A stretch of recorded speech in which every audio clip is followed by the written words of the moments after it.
All right, everybody, this is meteorologist Wright Dobbs with the National Weather Service here in Tallahassee. We're currently live right now, but we're not going to get started until 4:30 p.m. Just doing an audio check here. If you can hear what I'm saying, please put in the chat that you can hear me. Again, we're not going to go live until 4:30 p.m., but we're just doing a quick audio check here. So if you can hear me, just type something in the comments.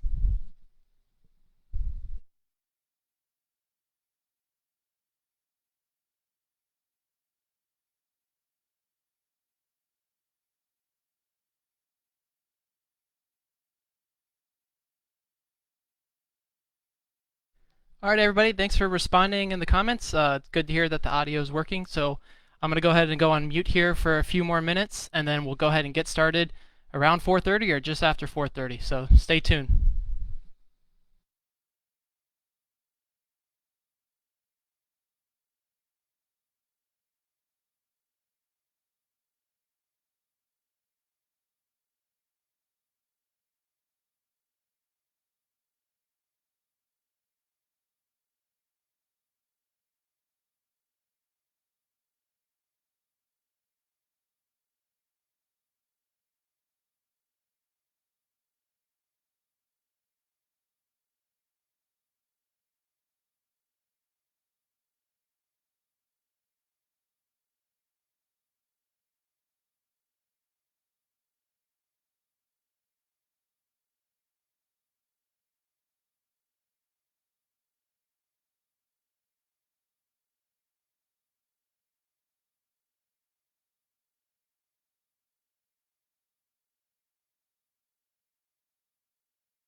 Hello, everybody. I got 4:30 on my computer here, so we'll go ahead and get started.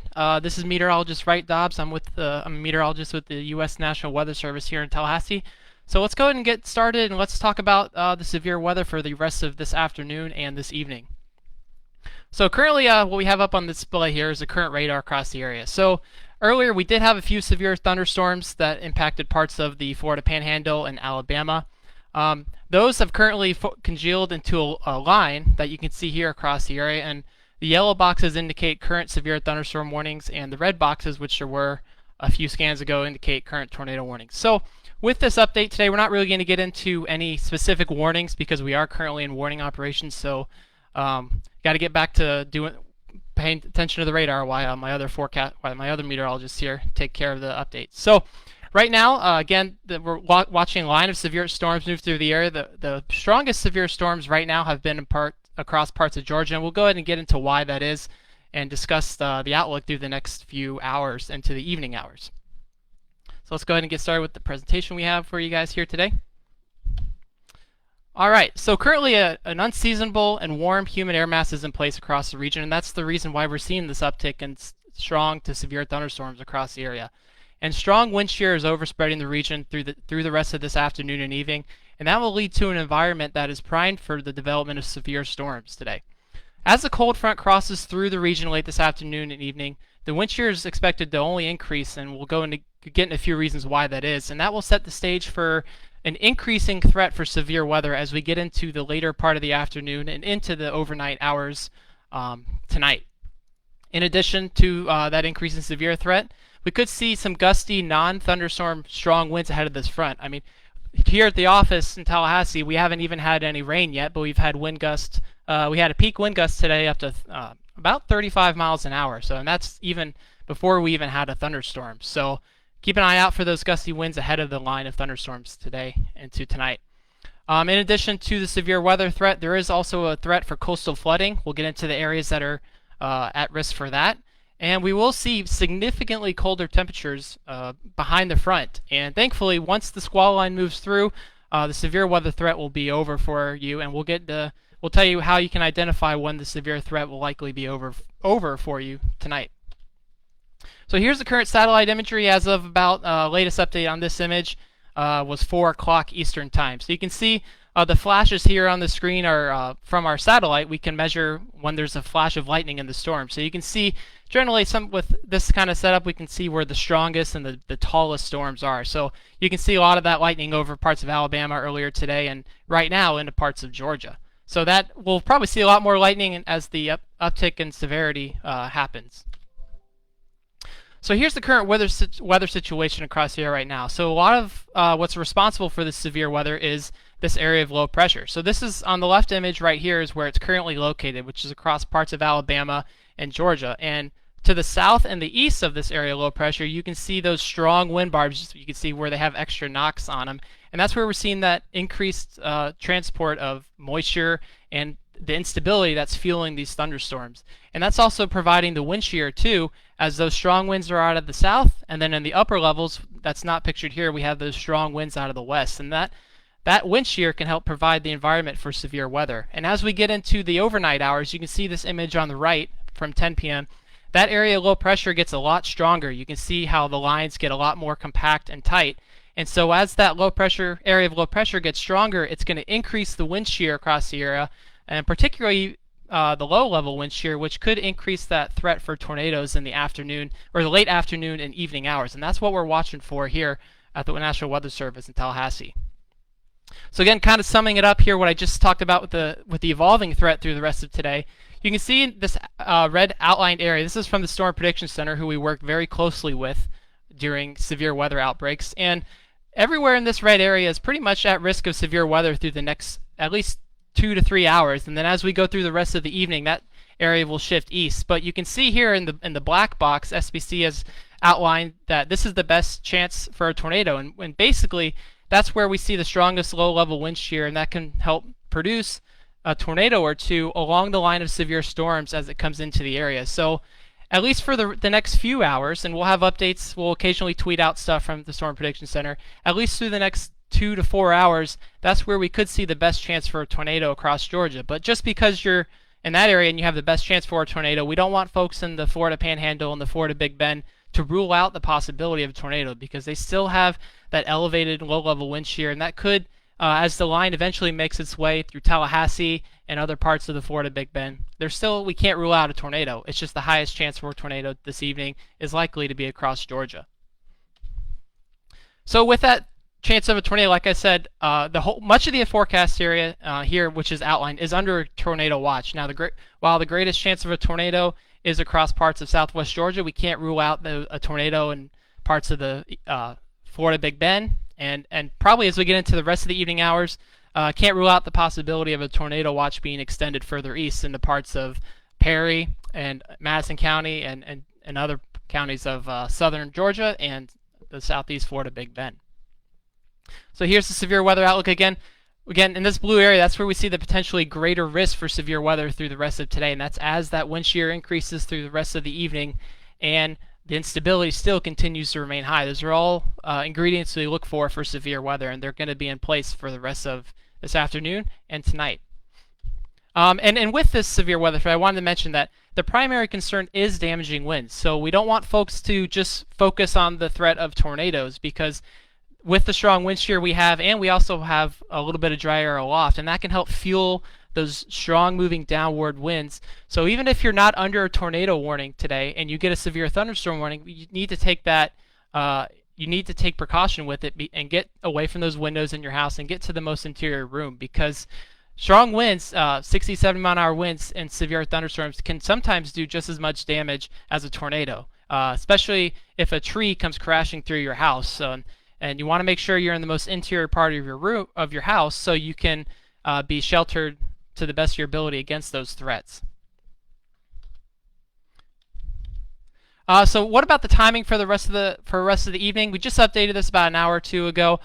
We have noticed that for our current forecast, the northern part of the line has been moving a little bit faster than forecast. So probably about locations in Thomasville, Tifton, and Valdosta, and other parts along the I-75 corridor. Can't rule out the severe storms possibly getting there a little sooner than advertised here. But for the rest of the area, we're kind of looking at the Florida Big Bend up into south central Georgia, generally through the next 5 to 6 hours. And then as we get into the evening and overnight hours, you can see in those dark blue areas, generally the southeast Florida Big Bend and south central Georgia and east of the I-75 corridor, severe weather could be expected after 8 o'clock tonight. So what can you do if you get what can you do to be prepared for the severe weather? Well, in addition to tuning into the broadcast like you guys are right now, make sure you guys keep your TVs and your tuned to your local media. So there's a lot of we work closely with the local media to make sure our warnings are getting out to you. They forward our warnings that our forecasters here and meteorologists are watching the radar. So when we issue a tornado warning, when you see a tornado warning on your TVs, that's coming from us, and they forward that to you guys to make sure you're getting it. So pay attention to your local TV meteorologists, and they can keep you in tune with the latest severe weather. Make sure your phones are off Do Not Disturb. Want to make sure that wireless emergency alerts are activated and you have those turned on, because when we issue tornado warnings, that is what causes your phone to alert with that message that comes up. It's very similar to Amber Alerts, the sound that it makes. So make sure you go through your phone settings and you have wireless emergency alerts activated. I know some people get the Amber Alerts and they turn off all the emergency alerts, and we want to make sure folks aren't doing that. Make sure you have the wireless emergency alerts turned on your device. And make sure you have a NOAA weather radio. That's the best way to get information on a tornado warning. And again, make sure your shelter is prepared. The most interior room of your house. Make sure it's clear of any debris or anything or any kind of stuff in your house that would prevent you from getting there quickly and safely. So again, know where to go. If not everywhere has basements here, but we want to make sure that even if you don't have a basement, get to the most interior room of your house if a tornado warning or a severe thunderstorm warning is issued, and put the most amount of walls between you and the house as you can. No place outside is safe from a tornado, and I would forward that to no place outside is safe from a severe thunderstorm either. So I want to make sure you're getting to the most interior room of your house, away from windows, and try to put as many walls between you and the outside as you can. And if you're in a mobile home, maybe a mobile home is not a safe place to be during severe weather. We'll kind of get into reason why here in the next slide or two, based on a tornado that happened this afternoon. So if you're in a mobile home, consider maybe if you can get to a safe place within 5 minutes. You got to go quickly to get to a safe place. So if you're in a mobile home, consider what you're going to do for the next few hours to get away from the potential for severe weather. So here you can see this was an earlier tornado that occurred in Walton County this afternoon. These photos are from the Walton County Sheriff's Office. You can see that as this tornado moved through, the mobile home was severely damaged, and it's possible that if you were in that mobile home, you might not have survived if you were in that mobile home. So we want to make sure that folks are getting to a safe place in the case a tornado warning is issued or a tornado warning goes over their location.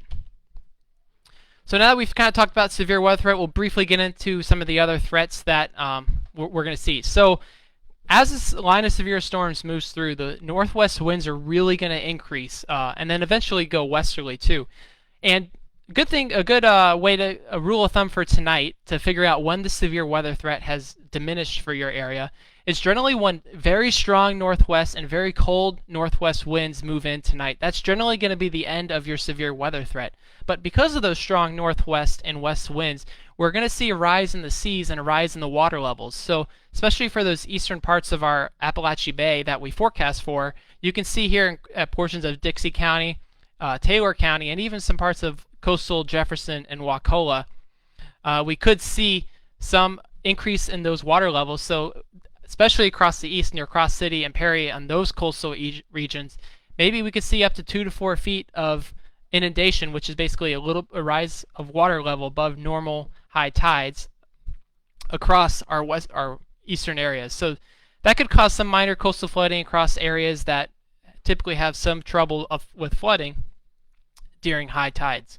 So you can see the high tides are going to be early Monday morning, which is going to coincide with those strong westerly winds. So if you're along the coast, make sure you just anything you're afraid of getting wet from those increased water levels, make sure you're taking those and bringing them inside so they can't get flooded.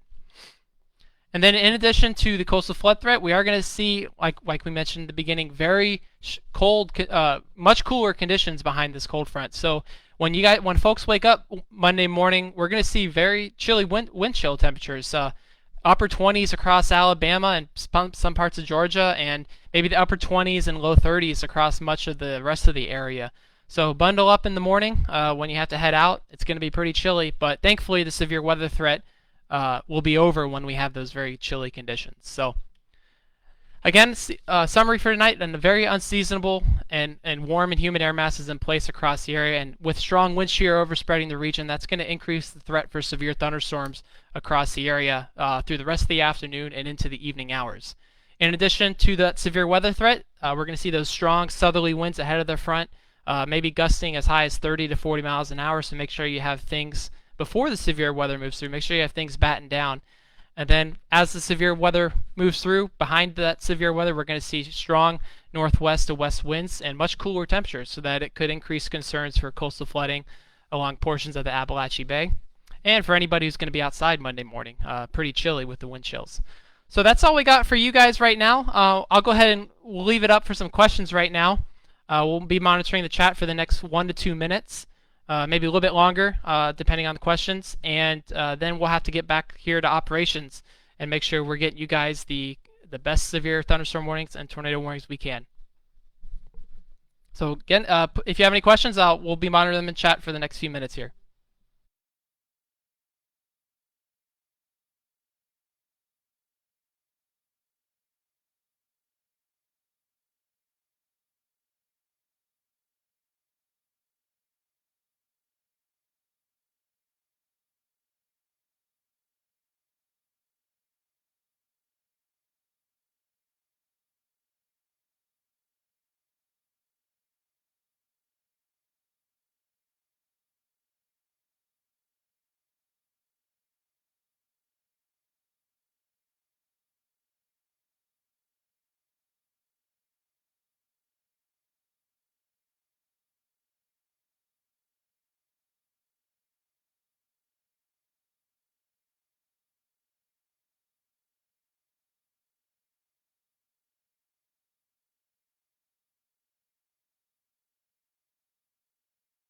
So I'm seeing a lot of questions in chat again. When could the severe weather arrive at my area? Well, there's a lot of people that live in our forecast area, so we might not be able to answer specifically when it could arrive at your area.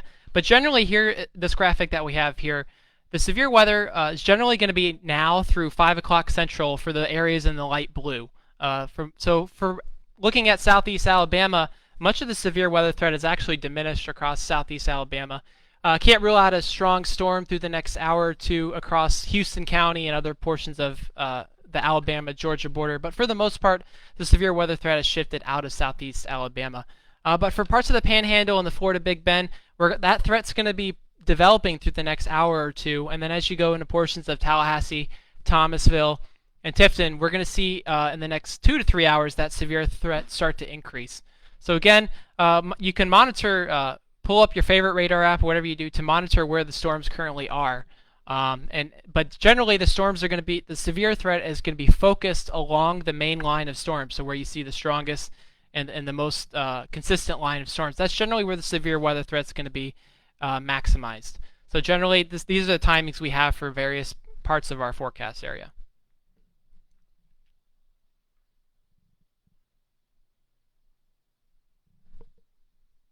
And we're still monitoring the chat for any questions.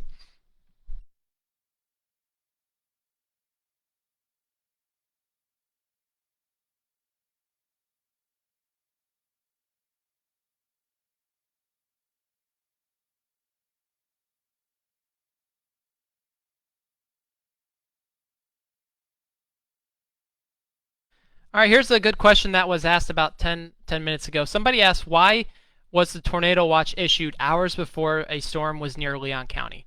So generally, tornado watches are issued for anywhere of a period of time of 2 to 6 hours, maybe sometimes a little bit longer. And basically, that means during the period of the tornado watch, the conditions are possible for a tornado. So that doesn't mean a tornado is imminent or occurring right now, but it just means that is a possibility. So why was the watch issued like 3 to 4 hours before the possibility of storms? Well, again, it's issued for a long period of time. And if we look at the current radar, I'll go ahead and pull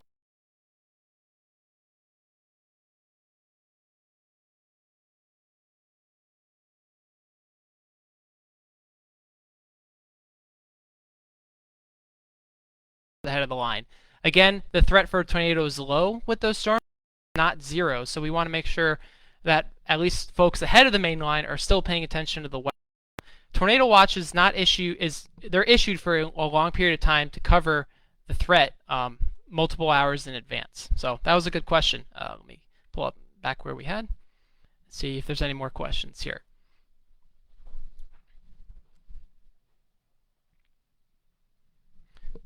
Someone asked, has there been any tornadoes other than in Walton County? We did have the tornado warning earlier in Walton County, and we have issued a few tornado warnings elsewhere, but we haven't had any confirmation yet if there was actually a tornado on the ground or not. When we issue tornado warnings, we generally look at the current radar, and sometimes we can see if there's a tornado on the ground before we get reports.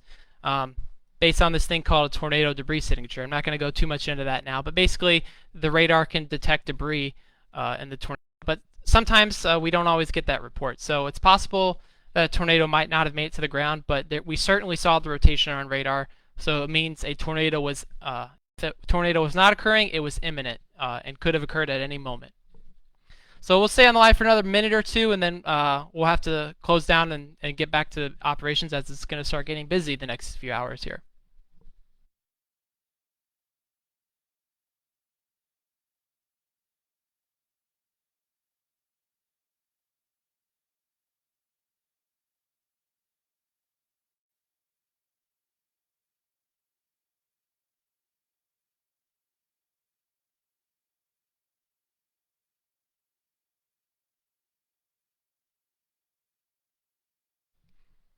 Yeah, another person asked, will the storms get stronger or will they simmer down a bit? Well, our current forecast and our current thinking as we went through earlier in the presentation is as the wind shear starts to pick up a little bit and that area of low pressure that's responsible for the severe weather starts to increase in strength through the rest of the evening, we're thinking that the potential for severe weather is actually going to increase at least to the early part of the evening and into the middle part of the evening, and then whether it continues into the late evening hours across our eastern areas is going to depend on how much instability we get and how other factors that are hard to predict at this moment. So at least through the next few hours, our current thinking and our current forecast is that the storms could get a little bit stronger. So we want to make sure folks are paying attention to the latest warnings as they're issued from our office.